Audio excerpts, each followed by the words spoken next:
Jaz sem spoštljiva in tudi pričakujem to nazaj. In to je vse povsod, ne vem, v knjižnici, v šoli. Spoštovanje kažem s tem, da sodelujem pri uri. Če kaj vprašajo, dvignem roko, da odgovorim na kako vprašanje. Poukom se v veliki večini obnašam spoštljivo. Včasih, če dobim kako slabo oceno, me tudi malo zanese.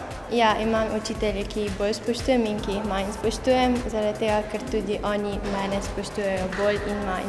Učitelji, ki me spoštujejo, se lepo pogovarjajo z mano, niso nesramni, me ne ponižujejo. Ko te ne tretirajo kot enega navadnega otroka. Daje napovedano spraševanje, razloži snov, ki jo učenec ne razume. Tudi probajo, da poslušam in da mi je zanimiv ta predmet, ki ga učijo.